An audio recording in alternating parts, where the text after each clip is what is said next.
Bonjour, bonsoir mesdames et messieurs, selon l'endroit où vous êtes, content pour moi de vous retrouver. Bienvenue à cette session d'information. Nous sommes mercredi 26 mars 2025. Le ministre de la Santé et du Développement social, le colonel Assaba Diallo Touré, a présidé ce mardi 25 mars 2025 ici à Sikasso le lancement de la journée mondiale de lutte contre la tuberculose. Le thème retenu pour cette édition 2025 est oui, nous pouvons mettre fin à la tuberculose, s'engager, s'investir, agir. La tuberculose enregistre chaque année 2,5 millions de nouveaux cas et 404 000 décès, soit une vie perdue toutes les 78 secondes à travers le monde. Le Mali figure parmi les 30 pays les plus touchés par la tuberculose avec 491 décès liés à cette maladie en 2024, représentant 6% des cas. Fatmata Siaka Diarra nous en dit plus. C'est à Sikasso que le ton des activités de lutte contre la tuberculose au titre de l'année 2025 a été donné. Instituée pour être célébrée le 24 mars, la célébration de la Journée mondiale de lutte contre la tuberculose s'étend exceptionnellement cette année au Mali au 25 mars.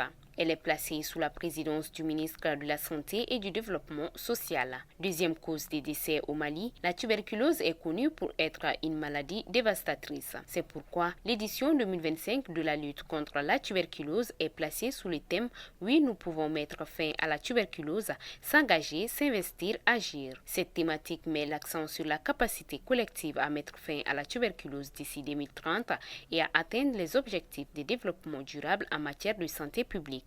Ainsi, pour le ministre de la Santé et du Développement social, il s'agit de faire en sorte que 90% de personnes bénéficient de services de prévention et de soins de la tuberculose grâce à l'utilisation d'un test rapide recommandé par l'Organisation mondiale de la santé comme première méthode de diagnostic de la tuberculose. Il s'agit aussi de garantir un ensemble de prestations sociales à toutes les personnes atteintes de la tuberculose. En outre, d'homologuer au moins un nouveau vaccin anti-tuberculeux et de combler les déficits de financement par la mise en œuvre de mesures de lutte contre la tuberculose et la recherche sur la tuberculose d'ici 2027.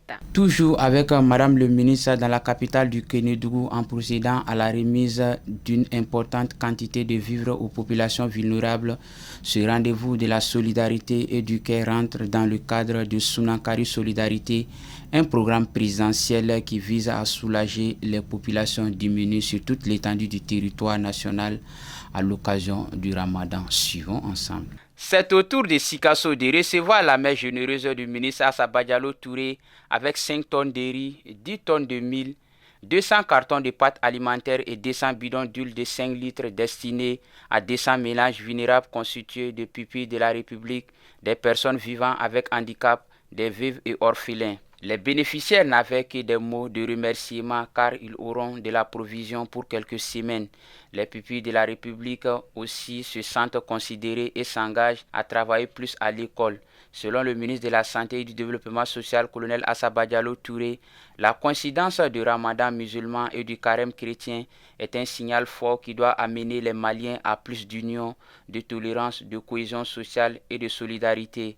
Le ministre a également saisi l'occasion pour s'enquérir des acquis de l'hôpital régional de Sikasso qui a été doté il y a quelques mois d'un scanner ultra neuf de 64 barrettes de 128 coupes, un champ de 50 cm avec une vitesse de numérisation de 179,5 mètres de seconde. Au sortir de la visite, le ministre s'est dit satisfait de l'évolution de l'hôpital et a exhorté le personnel soignant à faire bon usage des matériels de pointe pour faciliter l'acquisition d'autres pour eux et pour d'autres structures. Auparavant, le ministre, comme fidèle à ses habitudes, avait rendu une visite de courtoisie aux notabilités de la ville de Sikasso.